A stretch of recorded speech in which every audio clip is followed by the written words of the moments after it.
Hey guys, short video here. I'm here at my favorite Indian place in town, the Curry House. And you might be wondering why I'm in an Indian restaurant instead of at the clinics or in my home office. And that's because I wanted to do a quick video about how we know the Chinese sciences are affirmed.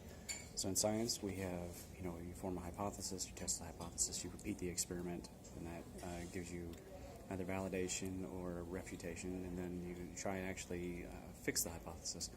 Well, what do we see over thousands of years? We've got two different cultures. I mean, it's around the world, but in particular, these two cultures, from India, from China, and they have a lot of concordance in the medicine. In India, they have Ayurveda, which is called the science of life, and they've got in Chinese medicine, it's called Zhengyi.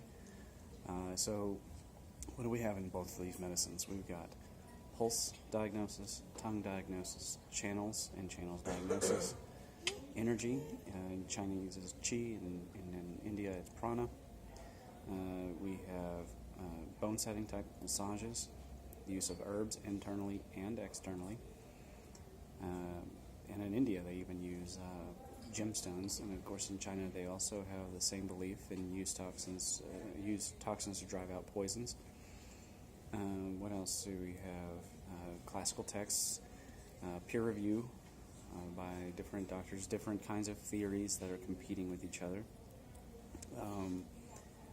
I think that the only real major difference comes in the application of how the energy centers work, and of course we call them chakras because it's the easiest word to memorize, but the Chinese have their own description of the energy fields and how they circulate. That's different for each culture. But here you see, if you can have two things, both cultures having these things, there must be something to it.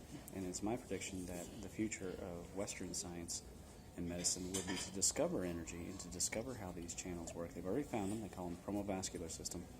But they will discover them, they will discover how to use them, and they may even start to figure out ways to use machines. I think the key lies in the new field of, it's not new, but it's emerging again, called plasma physics. Plasma physics was sort of crushed by certain forces in the scientific community, politics, that kind of thing.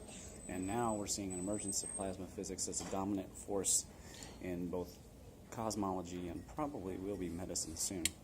So think about it. After all, they call it the science of life for a reason. It not only works, it works fantastically. You think about this. The tongue is the only muscle you can see with the naked eye. All the rest is covered by the skin. And even under that, there would be connective tissue, so two different organs. Also, Chinese medicine predicted the connective tissue organ, which the Western medicine has only found in the last 20 to 30 years and can scope it. We also predicted the middle jiao. There's been stomach school, right? And now they found the mesentery organ. So there are a whole lot of things. Also, don't forget about the, quote, fascia trains. We've had sinew channels for 1,000 years. So these different things that Western medicine is finally catching up to, it is my belief they're also about to discover pattern diagnosis. And I think fibromyalgia is one of the world's first examples of a pattern diagnosis for Western medicine. So think about it, and hopefully you'll go and visit your local herbalist, acupuncturist, massage therapist, and even maybe an energy specialist.